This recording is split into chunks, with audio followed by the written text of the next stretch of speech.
कुछ पल होंगे जिनका पहले से ज्ञान नहीं, अनजान क्षितिज के कोने में बितान नया गुण ना होगा। हे परम तपस्या के पथिकों, तुम्हें नूतन पथ रचना होगा। वक्त है कम लंबी मंजिल, तुम्हें तेज कदम चलना होगा।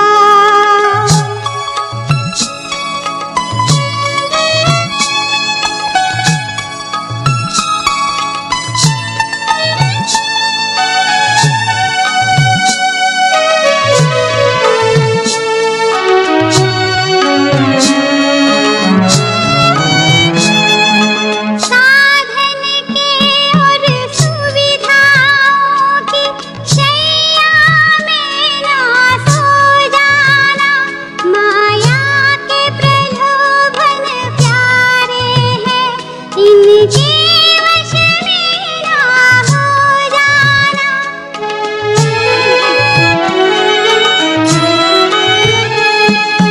साधन के और सुविधाओं की शैया में ना सो जाना, माया के प्रलोभन प्यारे हैं, इनके वश में ना हो जाना।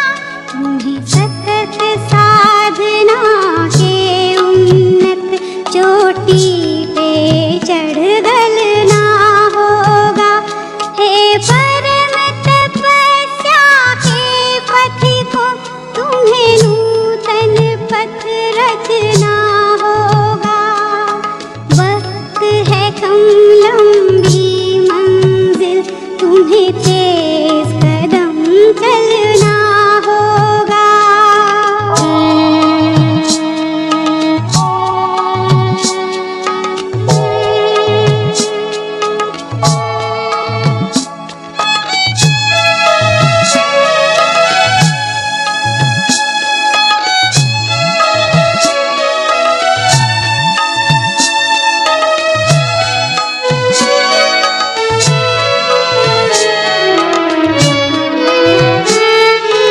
आनंद की अनमोल घड़ी कौड़ी के भाव न बिक जाए, चलती सांसें अज्ञात मोड़ पर आकर के ना रुक जाए।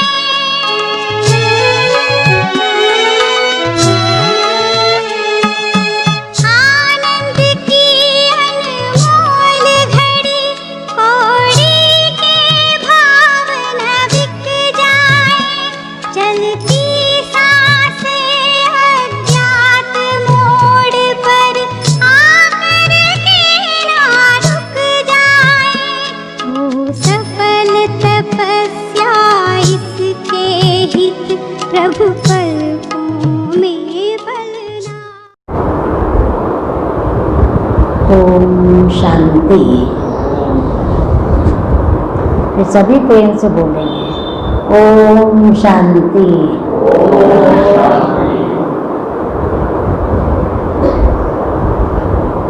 हम सुन रहे थे,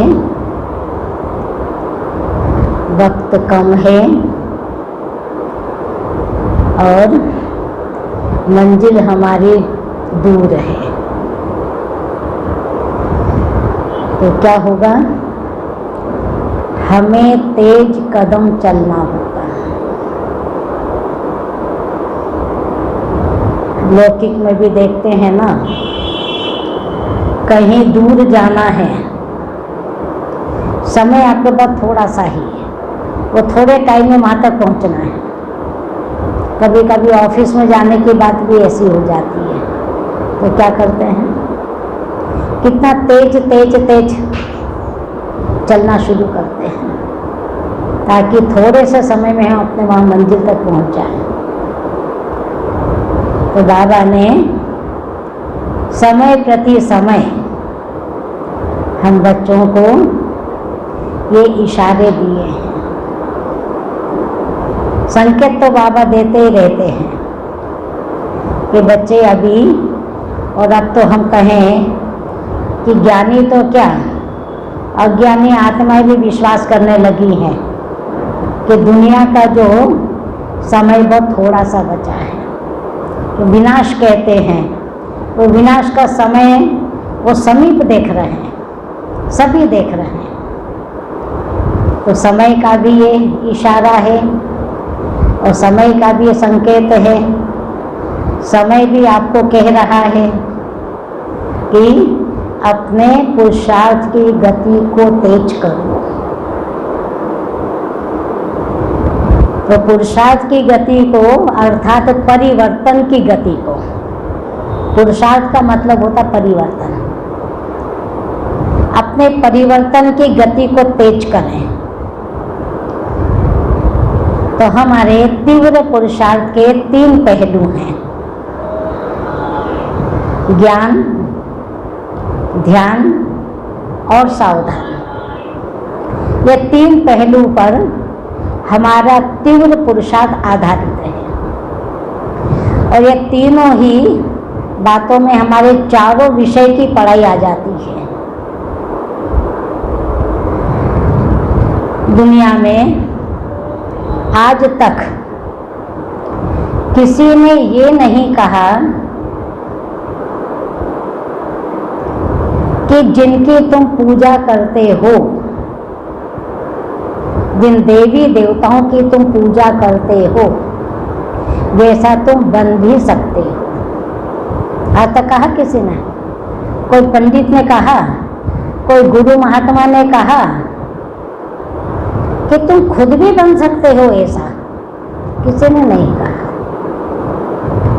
सभी ने यही कहा, इनकी पूजा करो, इनकी भक्ति करो, इनकी आराधना करो, प्रार्थना करो, इनके लिए यज्ञ करो, व्रत करो, ये सब करो, ये करो, ये करो, ये करो, सब करो इनके लिए, पर इनके जैसा बनो, ये किसी ने नहीं कहा। तुम इनके जैसा बनो, क्योंकि उत्तर क्या है इसका? ऐसा मनुष्यों को देवता बनाने वाला ज्ञान सिर्फ हमारे एक मीठे शिव बाबा के पास ही है और किसी के पास है ही नहीं। उन विचारों के पास जब ये ज्ञान ही नहीं है कि मनुष्य देवता कैसे बन सकता है, तो बेचारे देंगे कैसे वो, और कहेंगे कैसे? इसलिए बाबा ने हम बच्चों को मनुष्य से देवता बनने वाला ये सबसे श्रेष्ठ और सत्य ज्ञान देकर हमारे सामने लक्ष्य रख दिया। तुमको बच्चे इनके जैसा बनना है। बाबा कहते हैं बच्चे अपने लक्ष्य का चित्र सबके पास होना चाहिए। ये हमारे ये आध्यात्मिक पुरुषार्थ, ये आध्यात्मिक जीवन का ये लक्ष्य है। हम जो जो पुरुषार्थ माने जीवन में परिवर्तन कर रहे हैं, भगवान की श्रीमत के आधार पर जो हम अपने को चेंज करते जा रहे हैं, ऐसा बनने के लिए। इसलिए सभी को ये का बात कही जाती है क्लास में कि वे लक्ष्मी नारायण का फोटो सबके घर में है या नहीं है। भाई मैं तो खास बोलती हूँ, कोई मुरली में ऐसी बात आती है तो भी बोलती हूँ, और दिवाली के पहले तो बोलती ही हूँ कि अभी भी बता दो। 15 दिन पहले हम उनको पूछ लेंगे जिनके पास भी लक्ष्मी नारायण का फोटो नहीं है अपने घर में, हमको बता दो, हम आपको बनवा के देंगे। अच्छा बढ़िया लेमिनेशन करवा के बढ़िया सुंदर फ्रेम लगवा के आपको देंगे। आप हमें बता दो किसको चाहिए, किसको पास नहीं है। क्योंकि बाबा कहते बच्चे लक्ष्मी नारायण का फोटो ऐसी जगह लगाओ दिन रात आपको दिखाई दे, ज़्यादा से ज़्यादा समय आपको दिखाई देता रहे, उसको ऐसे स्थान पे घर में लगाओ। जैसे फुर्सत में सोफे पे बैठते हैं ना, ड्राइंग रूम में, बैठक रूम, बढ़िया, जरा फुर्सत में बैठ गया आराम से, बस वहीं सामने लगा लो। आपको लक्ष्य याद आएगा कि बाबा हमको ऐसा बनाने आए हैं, और ऐसा बनने के लिए बाबा हमको ये ज्ञान दे रहे हैं, ये तरीके सिखा रहे हैं। तुम भी बच्चे लक्ष्मी नारायण की राजधानी में जा सकते हो, कितना श्रेष्ठ जीवन तुम भी बना सकते हो।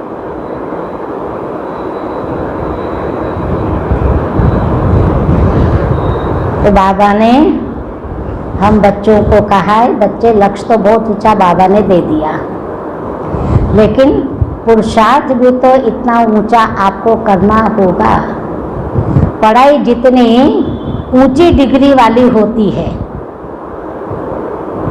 वो उतनी कठिन भी होती है। एग्जाम होती है ना, जिसमें कलेक्टर वगैरह बन सकते हैं, ऐसी ऊंचे पद वाली जो, वो एग्जाम भी कठिन बहुत होती है। तो क्या करना पड़ता है, पढ़ाई भी बहुत करनी पड़ेगी, बहुत मेहनत करनी पड़ेगी। तो बाबा ने भी कहा बच्चे पुरुषार्थ को तेज करो, वो पुरानी गति से अब नहीं चलो, गति में तेजी लाओ, तीव्र पुरुषार्थ करो। तो तीव्र पुरुषार्थ के लिए क्या करना है, तो पहली बात, हमारा जो योग है वो हमारे परिवर्तन का मूल आधार है। सारा जो चेंज हमारे जीवन में आता है ना, योग की पावर से आता है। इसलिए हमारा जो योग है वो विधि पूर्वक होना चाहिए। पहली बात हम ये ध्यान में रखें, हमारा योग विधि पूर्वक हो। तो हमारी योग की विधि क्या है, आपने किताब पढ़ी होगी जिसमें कोर्स देते हैं, चित्र और लिखा हुआ है ना, क्या प्रदर्शनी, उसको ऐसा कुछ बोलते हैं, पथ प्रदर्शनी।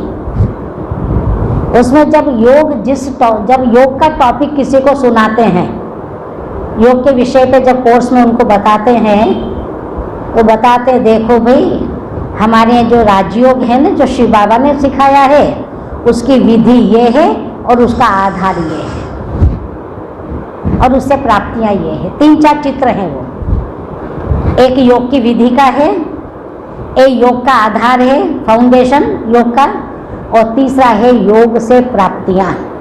इस राजयोग से हमको क्या क्या प्राप्ति होगी, ऐसे वो 3-4 चित्र हैं। तो योग का विषय जब लेते हैं ना तब सिखाते हैं। उसमें योग की विधि में क्या बताया है भाई, पहली पॉइंट है तीव्र पुरुषार्थ के लिए हमारा योग विधि पूर्वक होना चाहिए। तो हमारी योग की विधि क्या है, किसी को याद आ रहा है? हाँ, कौन सा है? हाँ, करेक्ट। उसमें बच्चे का है, एक बाप बैठा है, एक बच्चा बैठा है, दोनों बैठे हैं। तो एक आत्मा की ज्योति, एक परमात्मा की ज्योति है। तो उसमें लोगों को समझाते हैं, देखो ये जो बालक है ना, ये बालक अपने को समझ रहा कि मैं 7 वर्ष का बालक हूँ, 6 वर्ष का, 7 वर्ष का मैं बच्चा हूँ। तो मैं बच्चा हूँ, ये बाप का बच्चा हूँ, पिताजी उसके शरीर वाले बैठे हैं, ये पापा का मैं बेटा हूँ। जब ये अपने को शरीर समझता तो शरीर का पिता उसको याद आता है। ऐसे जब आप अपने को ये आत्मा समझेंगे तो आपको परमात्मा ही याद आएगा। ये बताते हैं ना सबको, ये हमारी योग की विधि है। तीव्र पुरुषार्थ में सबसे पहली पॉइंट, अपने को हमेशा आत्मा समझो। मैं देह नहीं हूं, मैं एक आत्मा हूं। ये शरीर नश्वर है, ये जाने वाला, खत्म होने वाला है। जिसकी मैंने इतनी साल संभाल करी है, जिसका मैंने इतना ध्यान रखा है, जिस पर मैं सुबह से शाम तक सारा ध्यान, सारा खर्चा इसके लिए करते हैं। इसके लिए ज़्यादा से ज़्यादा पैसा कमाने के लिए कई गलत तरीके भी अपना लेते हैं। कितना इसको खिलाते, पिलाते, सजाते, घुमाते, अच्छे से अच्छा सुखदायी साधन देते, आखिर ये छोड़ के चला जाएगा। छोड़ के ही नहीं चलता, छोड़ कर वो जाता तो वापस मिल भी जाता है। तो भाई कोई आपको छोड़ के गया था, ढूंढ लो उसको वापस, तो ये छोड़ के भी नहीं जाएगा, ये तो पूरा राख ही बन जाएगा। ये शरीर हाँ क्या राख बन जाएगा, इतनी राख बन जाएगा, इतनी। कहते बच्चा पैदा होता है तो भी हाँ कितना होता है, 5 पौंड का होता है, 2.5 किलो का होता है। और जब वो शरीर को जलाते हैं, उस राख को भी तोलो वो भी 2.5 किलो की निकलती है। ठीक है, बाबा ने कहा बच्चा साधन है, ये तुम्हारा साधन है, साधन की संभाल करना चाहिए। आपकी मोटर गाड़ी है, आपकी मोटरसाइकिल है, आपकी 2 व्हीलर है, बहुत अच्छा साधन है यहाँ से वहाँ ले जाने के लिए। आपको पैदल नहीं जाना पड़ेगा कहीं, फटाफट पहुँच जाएंगे आप उसकी सर्विसिंग कराते रहेंगे, कि पेट्रोल का ध्यान रखेंगे, कि इंजन ऑयल का ध्यान रखेंगे, सब बातों का ध्यान रखेंगे आप। साधन है, पर आप ये तो नहीं समझ जाते कि सब कुछ मैं यही हूँ, मैं ही हूँ, ये तो नहीं समझते ना। उसको साधन के तरीके से मानकर वैसी उसकी संभाल करते हुए हम उसका उपयोग करते हैं, सदउपयोग करते हैं। ये बॉडी, ये शरीर हमारे पुरुषार्थ का साधन है। ये मनुष्य जीवन को मैं सतयुग में जाने के लायक कैसे बनाऊं, इतना सुंदर जीवन मुझे पाना है 2500 साल तक के लिए। उसके लिए मुझे जो भी करना है इसके माध्यम से करना, इससे करना, तो ऐसे इसकी संभाल रखो। पर टू मच इसमें फंसो नहीं, इसको बंधन नहीं बना लो।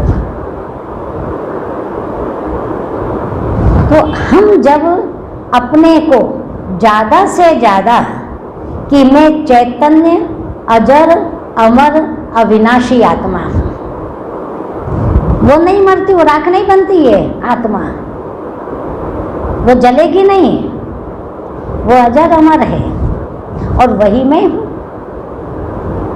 वही मेरा व्यक्तित्व है, वही मेरा सब कुछ है, पर्सनालिटी है। मैं अजर अमर एक सुंदर चमकता सितारा आत्मा हूँ, मैं नश्वर देह नहीं। इसकी मुझे संभाल करनी है, क्योंकि इसके ये साधन से मुझे पुरुषार्थ करना है।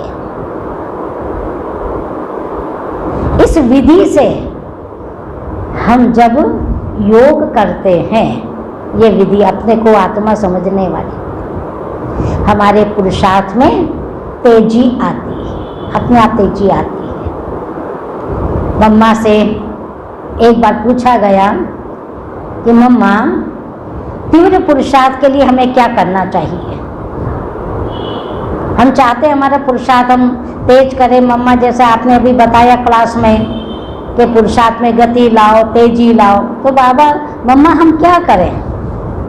मम्मा ने बहुत अच्छा जवाब दिया, आप लोगों ने सुना भी होगा, हर सेकंड को, हर घड़ी को अंतिम घड़ी समझकर चलो, बस। कितना अच्छा देखो जवाब दिया मम्मा ने, जीवन में हर घड़ी को अंतिम घड़ी समझकर चलो, देखो फिर आपके पुरुषार्थ में तेजी आती है कि नहीं आती है, आपके पुरुषार्थ में श्रेष्ठता आती है कि नहीं आती है। एक बार एक व्यक्ति एक संत के पास गया और संत से कहा कि महाराज मैं बहुत बुरा व्यक्ति हूँ, मैंने जीवन में बहुत बुरे काम किए हैं, बड़े अपराध किए हैं, बहुत सबको दुख दिया है, कई पाप कर्म में से हुए हैं, और मैं अब उन सब पाप कर्मों से छूटना चाहता हूँ। अब मैं बहुत अच्छा इंसान बनना चाहता हूँ। मैंने बहुत कोशिश करी, काफ़ी प्रयत्न किए, परंतु फिर भी मुझे उसमें सफलता नहीं मिल पा रही है, मुझे सफलता नहीं मिल पा रही है, मेरी वो बुराइयां छूट नहीं रही है, मैं बहुत अच्छा नहीं बन पा रहा हूँ। बड़ी उम्मीद के साथ, बड़ी आशा लेकर मैं आपके पास आया हूँ। आप मुझे कोई ऐसी विधि बता दीजिए जिससे मैं बहुत अच्छा इंसान बन जाऊँ, मेरी सब बुरी आदतें छूट जाए। संत ने कहा कि तुम यहाँ से चले जाओ, तुम अच्छे नहीं बन सकते हो, चले जाओ यहाँ से, चले जाओ। व्यक्ति को बड़ा बुरा लगा कि संत जी आप ऐसा क्यों बोल रहे हैं, मैं तो बड़ी विश्वास के साथ, बड़ी आशा लेके आपके पास आया था और आप मुझे ऐसा कह रहे हैं। तो तुमने सब विधि अपना ली है ना, बस चले जाओ, चले जाओ, कर लिया तुमने सब कुछ। अब मैं चला जाऊं तो करूं क्या मैं जा करके? बोले खाओ पियो मौज करो। बोले खाओ पियो मौज करो, वो तो मैं कर ही रहा था अभी तक। अच्छे से खाओ पियो मौज करो, ये करो तुम। बोले ये तो मैं अभी तक कर ही रहा, तो आप भी मुझे ऐसा ही बोल रही है, कैसी बात? इससे मैं कोई अच्छा थोड़ी बन जाऊंगा। संत ने कहा कि इसलिए मैं कह रहा हूं कि तुम्हारे जीवन की आयु सिर्फ 8 दिन की बची है। 8 दिन की बची मेरी जीवन की आयु? बोला हाँ, सिर्फ 8 दिन की आयु तुम्हारी और बची है। ये 8 दिन में तुम खूब मौज मस्ती कर लो, खूब खाओ, एंजॉय करो, सब करो, जाओ, चले जाओ। ठीक है, बेचारा व्यक्ति चला गया, उसको चिंता लग गई, बस 8 दिन बचा, मेरा 8 दिन बचा जीवन का।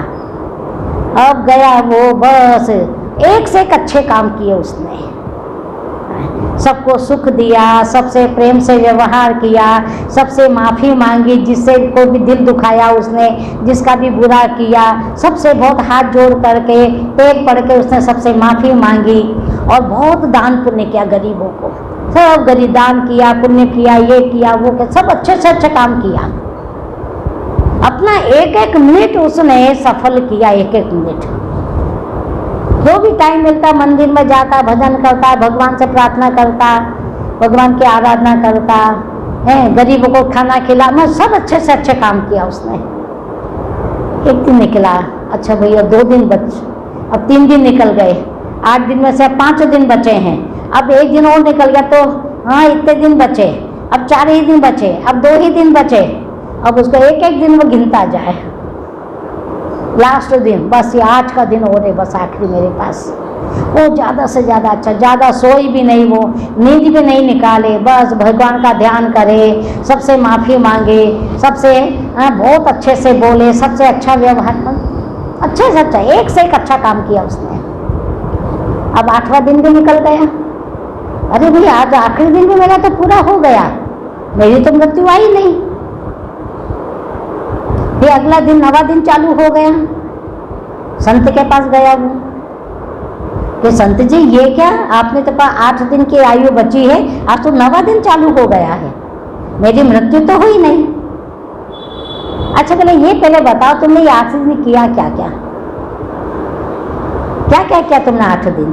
बताया उसने, मैंने सबसे माफ़ी मांगी और मैंने सबका अच्छा किया और सबको सुख दिया और बहुत मैंने भक्ति भजन किया, गरीबों की सेवा करी है, मैंने बहुत जीवन में मैंने सब अच्छे से एक से एक अच्छे काम किए। बोले यही तुम्हारे जो तुम प्रश्न लेके मेरे पास आए थे कि मैं अच्छा इंसान बनूं कैसे, मेरे प्रयास से मैं नहीं बन पाया हूँ, बस यही अच्छा इंसान बनने का तरीका है। अब पूरे जीवन तुम इसी तरीके से जीना। तुमको जवाब मिल गया तुम्हारा, तुम्हारी जो समस्या का समाधान मिल गया, तुम्हारे प्रश्न का उत्तर मिल गया कि मैं अच्छा इंसान कैसे बनूं। तो कहने का भाव बाबा भी हम बच्चों को यही बताते हैं कि बच्चे ये तुम्हारा अंतिम जन्म है, अंतिम जन्म का भी ये तुम्हारा अंतिम समय चल रहा है, अंतिम जन्म का भी अंतिम समय है। क्या करना है, क्या करना है? अपने एक एक सेकंड को, एक एक घड़ी को सफल करो, हर घड़ी को अंतिम घड़ी समझ करके चलो तो आपका पुरुषार्थ बहुत अच्छा हो जाएगा। जो आप चाहते हो, जैसा बनना चाहते हो वैसा बन जाएगा। दूसरी बात कि हमें अपने पुरुषार्थ को तेज करना है, पुरुषार्थ की गति को तीव्र बनाना है। तो पुरुषार्थ की गति तेज उसी की होगी जो बंधन मुक्त होगा। बंधन मुक्त ही फिर योग युक्त हो जाता है, बंधन मुक्त ही जीवन मुक्त बन जाता है। और बंधन वाला जो होगा वो कभी भी तेजी से ना तो चल सकेगा, ना तेजी से उड़ सकेगा, और ना चल सकेगा और ना ही उड़ सकेगा। तो बाबा ने कहा आप चाहते हो कि मेरा पुरुषार्थ की गति तेज हो, अंतिम समय को देखते हुए, विनाश के समय को समीप देखते हुए, अनुभव करते हुए हम अपने पुरुषार्थ को तेज करें। उसके लिए हमें अपने सारे बंधन काटने होंगे। कौन कौन से बंधन हैं? एक तो देह समझने का बंधन, बड़ा अहंकार इसका सबको। ये शरीर का कितना अहंकार होता है, मैं दिन भर उसका कितना मैं चलता है। अपने मैं को सही सिद्ध करने के लिए व्यक्ति कितने गलत तरीके भी अपनाता है। मैं है ना, मैं, और ये देह का अहंकार, मैं के लिए कितने गलत काम भी करेगा। तो देह का बंधन हो गया। देह के संबंधों का बंधन होता, खिंचाव, फलाना मेरा, फलाना वो मेरा, फलाना वो। हमारे देह के रिलेशन है ना कई, उनका भी तो मोह खींचता है ना। उनकी जो, उनके प्रति जो हमारी रग होती है वो खिंचाव पैदा करती है। तो देह का बंधन, देह के संबंधों का बंधन, देह के पदार्थों के आकर्षण का बंधन। दुनिया में चीजें हैं ना, बहुत अच्छी अच्छी सुंदर सुंदर चीजें हैं, वो भी हमको तो आकर्षित करती है ना। और अपनी आदतों का बंधन, कई लोगों के अपनी अपनी आदत है, वो आदत उनसे छूटती नहीं है। वो आदत उनको खींच के वापस वहीं ले जाती, उस आदत की तरफ ही ले जाती है। आदत का भी बंधन है, हमारे स्वभाव का भी बंधन है। अपना अपना नेचर है सबका, स्वभाव संस्कार बोलते हैं ना। क्या करें, मेरा स्वभाव ही ऐसा है। देखो भाई, आपका स्वभाव है ना, ये बाबा के ज्ञान के अनुसार नहीं है, ऐसा आपका नेचर नहीं होना चाहिए।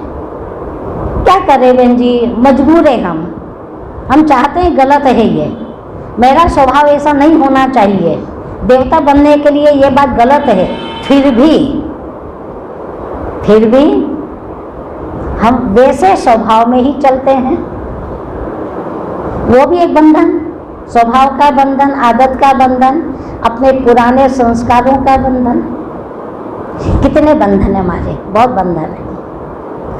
जब तक हम ये सब बंधनों से अपने को मुक्त नहीं करेंगे और स्वयं की चेकिंग नहीं करेंगे कि सचमुच एक सत्यता से अपने आप को देखना चाहिए, सचमुच कौन सा बंधन मुझे खींचता है, बाबा से दूर करता है, अपनी तरफ खींचता है।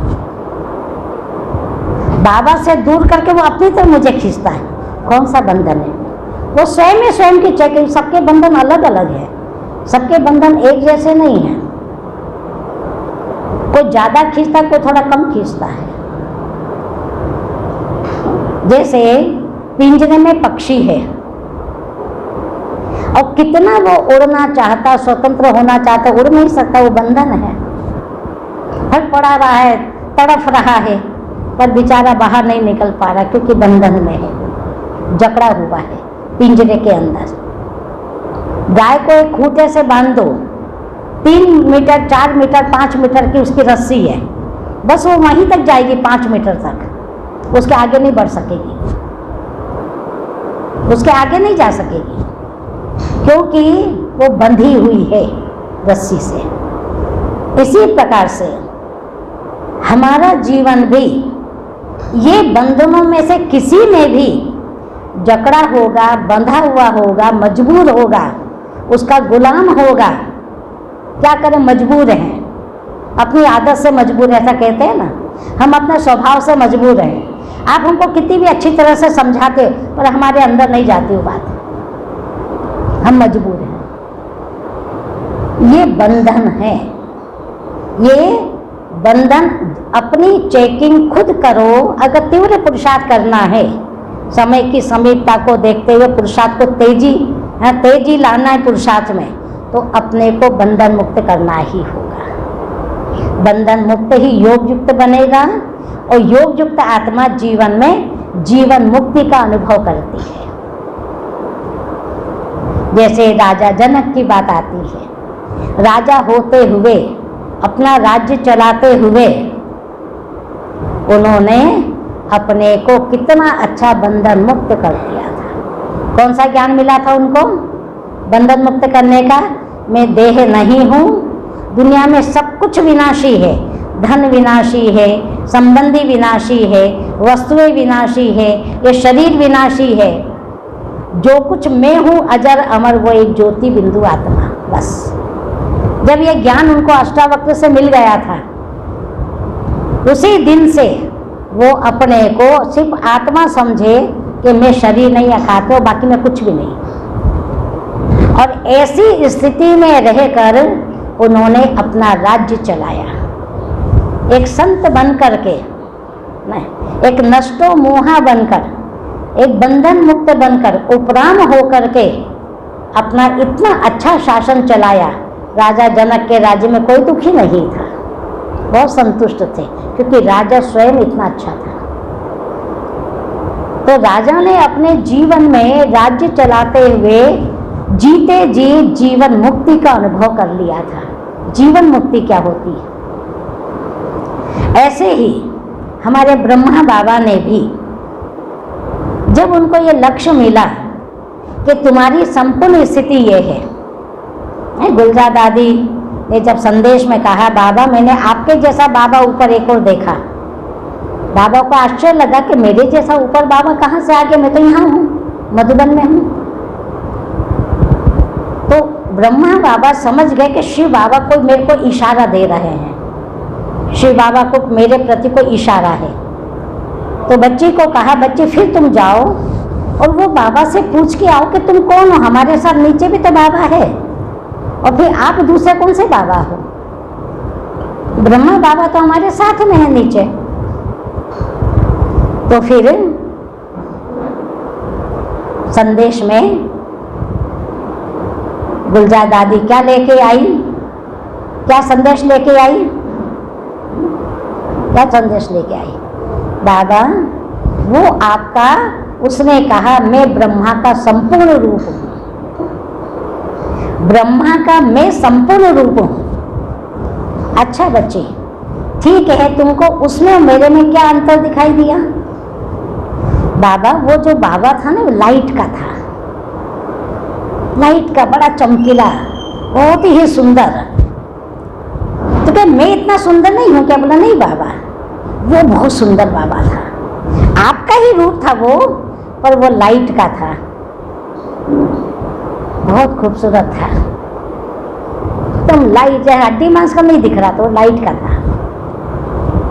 बस बाबा को, ब्रह्मा बाबा को उसी दिन से अपने जीवन का एक लक्ष्य मिल गया कि शिव बाबा चाहते हैं मैं जल्दी से जल्दी वो बनूं, अपनी संपूर्ण स्थिति को प्राप्त करूं। और उसी दिन से बाबा तो पहले भी अच्छा पुरुषार्थ कर रहे थे, लेकिन उस दिन से अपने पुरुषार्थ को बहुत तेज कर दिया। क्या तेज किया? आत्मा अभिमानी बनने का अभ्यास शुरू कर दिया। ये बंधनों से मुक्त से ज्योति बिंदु आत्मा हूँ, मैं कोई भी नहीं, मैं कुछ भी नहीं हूँ, मैं एक आत्मा हूँ, बस मैं एक आत्मा हूँ, मैं ज्योति स्वरूप परमात्मा की संतान में आत्मा। यशोदा एक लिख लिख के डायरिया, आपको मालूम है ना, अनुभव आपने सुना होगा, ब्रह्मा बाबा ने कितनी डायरियां लिखी भर भर के। यशोदा एक आत्मा, नारायण बाबा का बेटा था, ब्रजेंद्र बाबा की बहू थी, निर्मल शांता दादी बाबा की बेटी थी, विश्व किशोर दादा बाबा का भतीजा था। सबके नाम लिख लिख के, यशोदा एक आत्मा, ब्रजिंदा एक आत्मा, मानो मुझे कभी भी इनको देखकर ये महसूस ना हो ये मेरे संबंधी हैं, ये तो मेरी बहू है, ये तो मेरी बेटी है, ये तो मेरी पत्नी है, ये मेरा भतीजा है, ये मेरा बेटा है। मुझे ये दिखाई ना दे इनको देखकर, जैसे और सब है वो ये मेरे बच्चे हैं, ये मेरे बच्चे, ये भी मेरे ही बच्चे हैं। बस जरा भी उनमें फर्क मुझे न लगे, ये अभ्यास पक्का करने के लिए सबको मैं आत्मा देखूं, किसी को भी देह नहीं देखूं। ये अभ्यास पक्का करने के लिए कितनी उन्हें डायरिया भरी, मैं आत्मा कितनी 5, 6, 7, 8, 10 डायरिया मिली, पूरी भरी हुई थी मोटी मोटी डायरिया। रोज रोज बैठकर यही अभ्यास करना। ये ब्रह्मा जैसी हस्ती ने भी अपने को बंधन मुक्त करने के लिए, आत्म अभिमानी बनाने के लिए इतनी मेहनत करी, तो क्या हमें मेहनत नहीं करनी पड़ेगी? हमें भी तो मेहनत करनी पड़ेगी ना। ये देखो कहाँ मेरी बुद्धि खिंचती कहाँ पर है, मेरा मन खिंच के कहाँ जाता है। बाबा की जो श्रीमत है उसके अनुसार मैं चल रहा हूँ कि मेरा मन कहीं और भी खिंचता है। बाबा कहते ये नहीं, पर मेरा मन कहता ये करूँ, वो खिंचाव है, उसी को रस्सी कहते हैं, उसी को बंधन कहते हैं। तो ये बंधन वाली जो है अपने आप में चेक करनी है और अपने उन बंधनों को काटना है या जला देना है, तब हम अपने पुरुषार्थ को तेज कर सकेंगे। हमारी पुरुषार्थ की गति बढ़ जाएगी, बहुत बढ़ जाएगी। और तीसरी पॉइंट, कर्मों की गति का ज्ञान। कर्मों की गति का ज्ञान। कई बार ये प्रश्न कईयों के मन में उठता है, अपने आप से भी करते हैं, दूसरे को सुनाते भी हैं और शिव बाबा से भी शिकायत करते हैं। क्या कहते हैं? देखो हम कभी किसी को दुख नहीं देते हैं, मैंने किसी का बुरा नहीं किया है, फिर भी सारे दुख मेरे ऊपर ही क्यों आते हैं? बड़े बड़े संकट मेरे पास ही क्यों आते हैं? भगवान मुझे ही दुख क्यों देता है? मेरे सामने बड़े बड़े परीक्षाएं क्यों आती है? ये विघ्न क्यों आते हैं?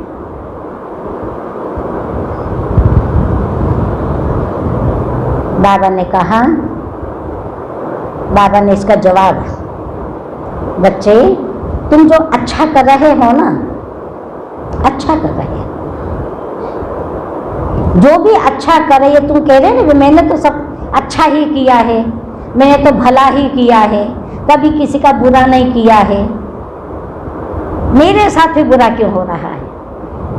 बच्चे जो तुम अच्छा कर रहे हो ना, परीक्षा आ रही, संकट आ रहा है, दुख आपके ऊपर आ रहा है, समस्या आपके सामने खड़ी हो जाती है के पीछे, फिर भी आप अच्छा कर रहे हो, फिर भी आपने बुरा नहीं किया, चिंता नहीं करो, ये तुम्हारा अच्छा किया हुआ सब जमा हो रहा है, सब जमा हो रहा है, इकट्ठा वो सामने आएगा। तुम्हारे अच्छे करने की मेहनत कहीं व्यर्थ नहीं जा रही है। धैर्यता रखो, धैर्यता थोड़ी रखो, इसका फल इकट्ठा तुम्हारे सामने आएगा। जैसे कोई पत्थर को एक हथौड़ा मारा, 2 हथौड़ा मारा, 3 हथौड़ा लगाया, 4 हथौड़ा लगाया, ले टूटा कब? वो 10वें हथौड़े पर। तो हम सब क्या समझ जाते हैं, ये 10वां जो हथौड़ा है ना वो पावरफुल है, उसको सफलता मिली। नहीं, उसको तोड़ने में जितना 10वें हथौड़े का सहयोग है या उसको श्रेय है, उतना पहले हथौड़े वाले को भी श्रेय है, क्योंकि पहले हथौड़े ने भी तो उस पत्थर को अंदर से कमजोर किया था, दूसरे हथौड़े ने भी उसको और थोड़ा कमजोर किया, तीसरे ने और कमजोर किया, ये सब ने अंदर ही अंदर पत्थर को कमजोर किया, तब जाकर वह कमजोर होते होते 10वें हथौड़े पे टूट गया। तो ये नहीं कि सारे हथौड़ों का कोई सहयोग नहीं रहा, ये सब तो उस समय उनको टूटा हुआ तो नहीं दिखा था ना, तो उनका जमा तो हुआ, उनका सहयोग तो था ना उसमें। इसलिए हमारे अच्छे कर्म का फल मुझे जल्दी मिले, अच्छे कर्म का फल मेरे सामने जल्दी आए, थोड़ा उसके लिए हमको इंतजार करना पड़ता, प्रतीक्षा करनी पड़ती है, क्योंकि मेरे सामने अभी मेरे पूर्व जन्म का पाप कर्म का खाता चल रहा है, तो पुण्य का फल मेरे सामने नहीं आ रहा है। जब ये खाता पूरा हो जाएगा तब मेरे सामने पुण्य का फल आ जाएगा। वो कहते हैं ना, एक व्यक्ति गया था, भाई मैं सुसाइड करना चाहता हूँ, जीवन में निराश हो गया हूँ, मैं जीना नहीं चाहता हूँ। तो संत जी से कहा, यदि कोई एक कारण भी मेरे जीने का आपके पास है, वो कारण मुझे बता दो, जिससे मैं जीने की मेरे अंदर इच्छा वापस जागृत हो जाए, वरना मैंने तो निश्चित कर लिया कि मुझे अपने जीवन को ख़त्म करना है, सुसाइड करना है। तो संत ने कहा, ठीक है, ये 2 बीज है, 2 बीज ले जाओ तुम, 2 बीज को अलग अलग बो देना, और वो जैसे अंकुरित हो तो फिर मेरे को आके बताना। ठीक है, उसने बीज बो दिया अलग अलग दोनों। तो एक बीज था वो बहुत जल्दी अंकुरित हो गया, उसका पौधा बढ़ते बढ़ते वो जल्दी बढ़ते बढ़ते बढ़ते, और दूसरा बीज रोज इंतजार करे, आज अंकुर इसका बाहर आए, आज अंकुर। 4 महीने तक उसका अंकुरन बाहर आया ही नहीं, और 4 महीने में ये पौधा इतना बड़ा हो गया।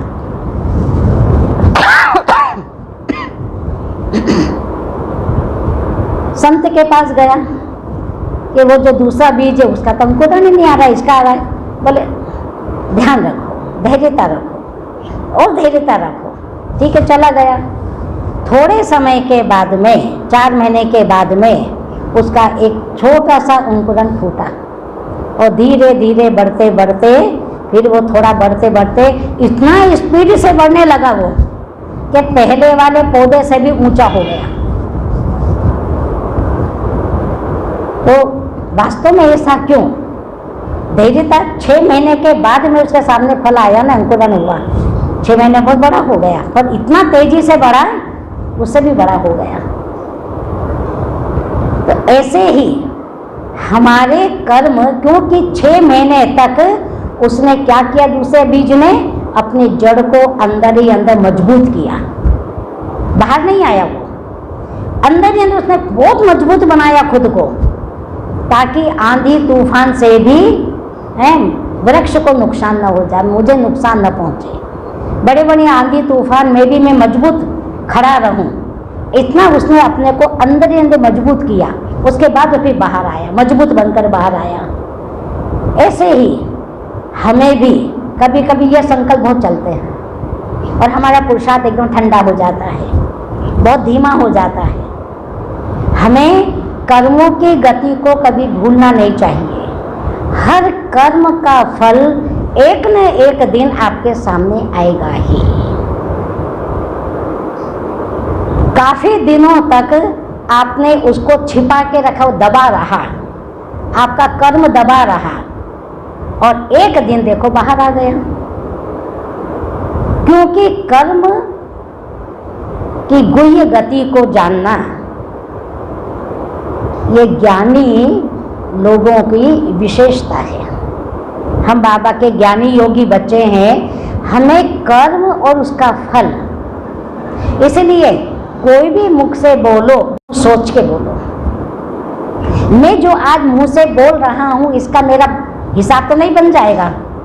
मैंने ऐसा बोला, चाहे ज्ञान के लिए बोले, चाहे बाबा के लिए बोले, चाहे ज्ञानी आत्माओं के लिए, तपस्वी आत्माओं के लिए बोले। तपस्वी आत्मा है, सभी तपस्वी नहीं होती हैं। मैं ऐसा बोल रहा हूँ, मेरा हिसाब किताब बन गया, आएगा एक दिन मेरे सामने आएगा। मैं जो सुन रहा हूँ, जो मैं देख रहा हूँ, जो मैं कर रहा हूँ, बहुत सोच सोच के बाबा ने जो हमको ज्ञान दिया, कर्मों की गति का ज्ञान, उसको सामने रख कर के हम कर्म करें, ताकि मेरा कोई भी नया हिसाब न बन जाए। पुराना हिसाब तो बहुत है पहले से ही, अब एक नया हिसाब और न बन जाए मेरा। ये बात को हम ध्यान में रखकर कर्म करते रहते हैं, हमसे कोई भी विकर्म नहीं होता है, हमारा खाता खराब नहीं होता है, हमारा जमा का खाता बढ़ता जाता है। और चौथी बात, हमारी जानकी दादी बहुत अच्छी एक बात बताती है, उनकी क्लासेस आप लोग भी सुनते हो। एक बार उन्होंने एक बहुत अच्छी पॉइंट सुनाई, तो मैं हमेशा ध्यान पे रखती हूँ कि हम भगवान के बच्चे हैं ना इस समय संगम युग पर, और हमारा लक्ष्य देवता जैसा बनना है, सतयुग में जाना है, इतना श्रेष्ठ जीवन बनाना है। गुणों को सदा कस के पकड़ के रखो, गुणों को, या जिसको मूल्य भी कहते हैं, वैल्यूज कहते हैं, उनको हमेशा कस के पकड़ के रखना चाहिए। ये जानकी दादी के शब्द हैं। परिस्थितियां बहुत आएगी, परीक्षाएं बहुत आएगी, पेपर बहुत आएंगे, समस्याएं बड़ी से बड़ी आएगी। ऐसे ऐसे पेपर आएंगे कि आप झूठ भी बोलेंगे, आप असत्य भी बोलेंगे, आप किसी पर वो भी करेंगे, आप इनका भी आधार लेना शुरू कर देंगे, अवगुणों का भी आधार लेना शुरू कर देंगे, अवगुणों का। जानकी दादी कहती थी, कितने भी बड़े पेपर हम भगवान के बच्चों के सामने आ जाए, कितना भी कोई आपको झूठा सिद्ध करे, कोई आपकी बात को झूठ समझे, बड़े बड़े समस्याएं भी खड़ी हो जाए, तो भी हमेशा अपने मूल्यों को कस के पकड़ के रखें। मूल्यों को छोड़ो नहीं, अपने गुण को नहीं छोड़ो। बहुत गहरी बात है, थोड़ा ध्यान से सुनने की है, ध्यान से सुनना। कैसी भी बात हो, मुझे मेरे गुण जो बाबा ने सिखाए हमको, उसको पकड़ के रखना है, कस के पकड़ना है। मुझे हार नहीं खानी इन सब बातों से, और झूठ का आधार नहीं लेना है। कई होता है ना, अपने को सत्य सिद्ध करने झूठ के आधार बहुत ले लेते हैं। नहीं, उस समय भी भले कोई मेरे को झूठा भी बोल रहा तो बोलने दो, मैं तो सत्य हूँ, मैंने तो किया ही नहीं ऐसा, मैंने तो ऐसा बोला ही नहीं उसके लिए, इसके लिए। अब इनको जो भी बोलना बोलने दो, उनका मुंह उनका है, अपना है। मुझे तो अपने गुण पकड़ के रखना है। डाकू खड़क सिंह की और बाबा भारती की बात में समझते आप लोगों ने पढ़ी भी होगी, सुनी भी होगी, फिर मैं एक बार उसको दोहरा देती हूँ, क्योंकि वो इससे कनेक्टेड है, इस पॉइंट से कनेक्टेड है।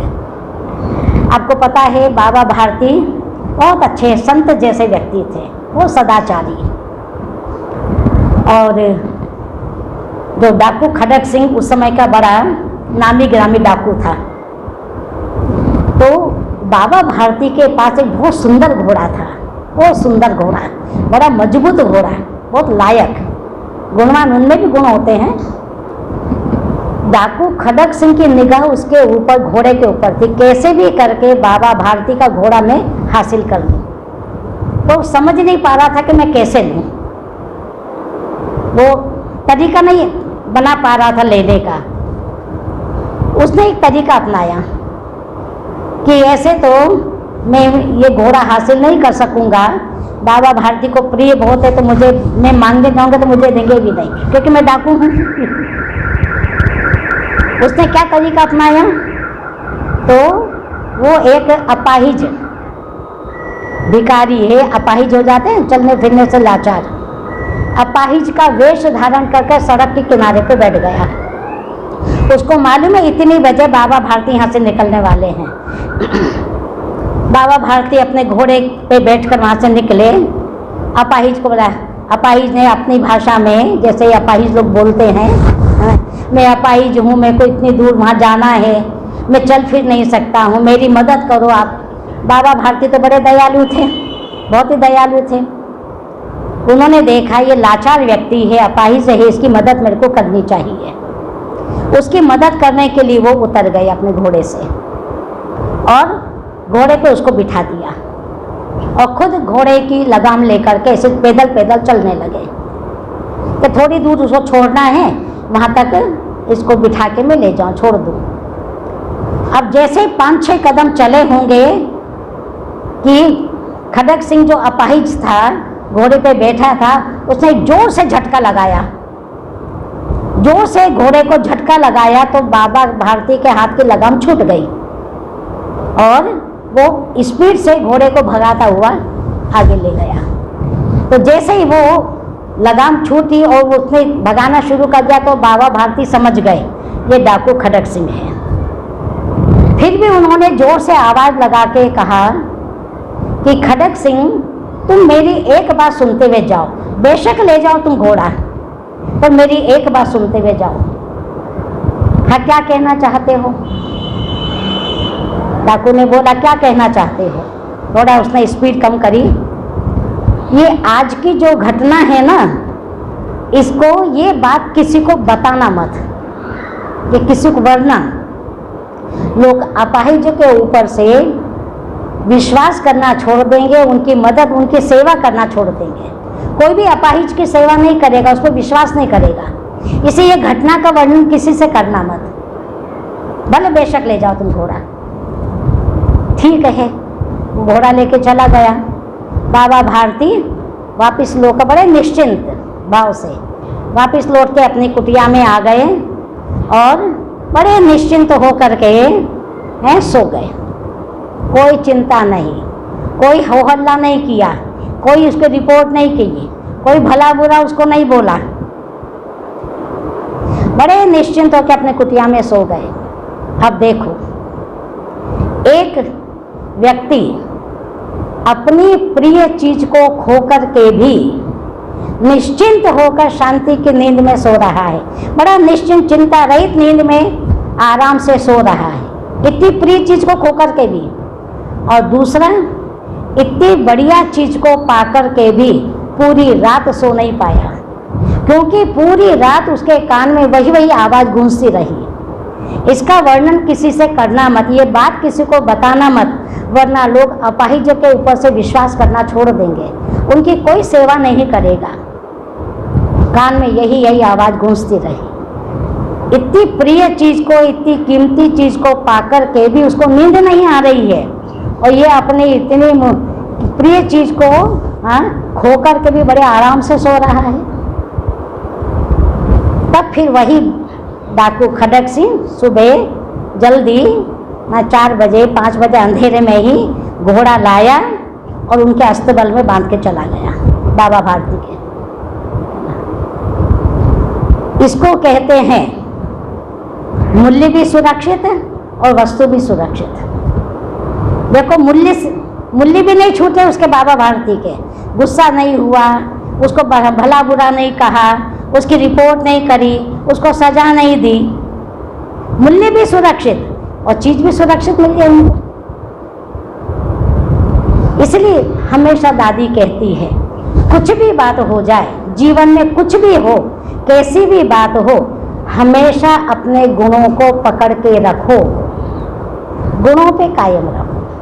कभी भी अपनी सफाई में अपने को सत्य सिद्ध करना, झूठ का आधार मत लो।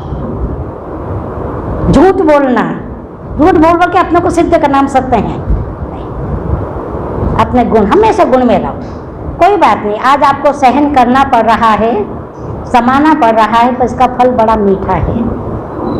फल आपके सामने आएगा, पर थोड़ी धैर्यता रखनी है। और लास्ट पॉइंट, तीव्र पुरुषार्थ के लिए।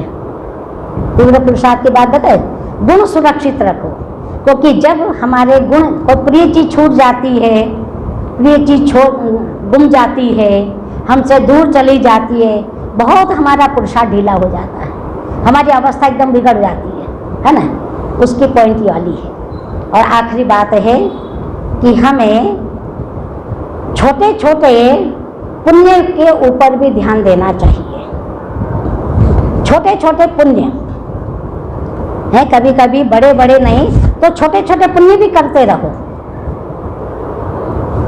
छोटी बातों को छोटा नहीं समझो। कई बार होती है ना कि किसी को कुछ शिक्षा सावधानी दी भले के लिए, उसके भले के लिए। और उसने इतनी छोटी सी तो बात थी, बात तो इतनी जरा सी थी, और मेरे को इतनी बातें सुना दी। बात तो थोड़ी सी थी, उसने मुझे इतनी डांट लगा दी। बात तो ऐसी बड़ी थी ही नहीं। नहीं, ऐसी छोटी छोटी भूलें हमसे आगे चल के बड़ी बड़ी भूलें करा देती है, ये पक्का रखो। छोटी छोटी भूलों पर यदि कोई आपको सावधान कर रहा है पहले से, है ना, कोई छोटी है, आज बात छोटी ही है, पर आपको कोई बड़े हैं, हमारे समझदार हैं, बुजुर्ग हैं, निमित्त हैं, वो सावधानी कर देते हैं उसको, ऐसा मत करो, ये गलत बात है। जरा सी तो बात है, उसमें इतनी बात बना दी, इतना वातावरण बना दिया, इतना मेरे को डांट लगा दी। बात तो ऐसी थी नहीं, वो तो छोटी सी बात थी। तो यही छोटी छोटी बातों को हम इग्नोर करते रहेंगे, आगे चल के बड़े बड़े हमसे अपराध भी होने लगेंगे, बड़े बड़े पाप भी होने लगेंगे, बड़ी बड़ी भूलें होने लगेगी, क्योंकि उस समय हम छोटी छोटी बातों को हमने छोटा ही समझ के छोड़ दिया था, अनसुना कर दिया। बड़े शिक्षा दे रहे थे पर हमने सुना नहीं उनका, और देखो आज बड़ी से बड़ी गलती हो गई आपसे। इसलिए कभी भी हमें छोटी छोटी बातों पर भी ध्यान देना चाहिए, छोटों को छोटा नहीं समझो। बूंद बूंद से देखो तालाब भी भर जाता है, कहते हैं ना, बूंद बूंद से भी इकट्ठा करो तो तालाब जहाज कम बाल्टी भर जाती है, कहते हैं। छोटी चीज, भले आज जहाज में देखो छोटा सा छेद ही तो होता है, पूरे नाव को, पूरे जहाज को डुबो देता है। आज चींटी कितनी छोटी सी होती है, पर आज वो हाथी की मौत का कारण बन जाती है। इतनी सी चींटी उसके कान में चली गई, है ना, तो हाथी की क्या हालत होती है देखो। तो छोटी सी तो थी वो, पर काम कितना बड़ा कर दिया उसने। इसलिए छोटी सी चिड़िया देखो प्लेन के सामने आ जाती है, एरोप्लेन के सामने, उसका एक्सीडेंट हो जाता है। आज छोटा सा इन्फेक्शन, छोटा सा जो जीवाणु होता है, वायरल बोलते हैं, जीवाणु बोले, आज कितना बड़ा इन्फेक्शन कर देता है। आज कोरोना क्या है, कोरोना क्या, इतना छोटा सा कणी तो है, निर्जीव, और उसने पूरे संसार में तबाही मचा दी है, हाहाकार मचा दिया है। इसलिए हमको छोटे छोटे पुण्य, किसी को सड़क पार करा दिया, किसी का चलो ये काम कर दिया, किसी की मदद कर दी, कोई बीमार है उसकी सेवा कर दी, छोटे छोटे पुण्य हैं। ऐसे छोटी छोटी भूलों के ऊपर भी हमको ध्यान देना चाहिए। छोटी भूल को छोटी से समाप्त कर दो, उसको वो बड़ी मत होने दो। वो बड़ी हो जाएगी तो फिर उसका परिणाम क्या होगा, जैसे बताया ना मैंने, एक चींटी है, छोटी सी तो है, उसका परिणाम हाथी की मौत। एक छोटा सा छेद, पूरे जहाज में जितने 200 लोग थे सब डूब गए। इसलिए हमें अपने जीवन में ये छोटी छोटी बातों का भी ध्यान रखना चाहिए, छोटे छोटे पुण्य भी पर भी ध्यान रखना चाहिए, छोटी छोटी भूल को भी सुधार लेना चाहिए, छोटे से छोटा पाप भी नहीं करना चाहिए। यही हमारे तीव्र पुरुषार्थ में मददगार बनते हैं, हमारे पुरुषार्थ को तेज करते हैं। वरना ये छोटी छोटी बातें भी हमारे पुरुषार्थ को ढीला कर देती है। यदि ये जो बातें 4-5 बातें मैंने बताई है, ये 4-5 बातें जो हैं, इनको यदि हम अपने पुरुषार्थ में, जो हम ज्ञान योग की पढ़ाई कर रहे हैं, पुरुषार्थ कर रहे हैं, हमारे पुरुषार्थ में अपने आप तेजी आएगी। आपका पुरुषार्थ, जो बाबा कहते हैं लास्ट सो फास्ट है, आप देखें कितनी फास्ट गति से आगे जाएंगे, और हमें फास्ट तो जाना ही है। तो ये अपने को बंधन मुक्त करके, बंधन मुक्त बना के अपने को योग युक्त बनाना है, और योग युक्त बनाकर हमको जीवन मुक्त, जीवन मुक्ति में जाना, अर्थात सतयुग में जाना है। तो हमारी बंधन मुक्त बनाने में, हमारे पुरुषार्थ को तेज करने में, कम समय में हमें आगे बढ़ाने में हमारी योग साधना का भी बहुत महत्व है।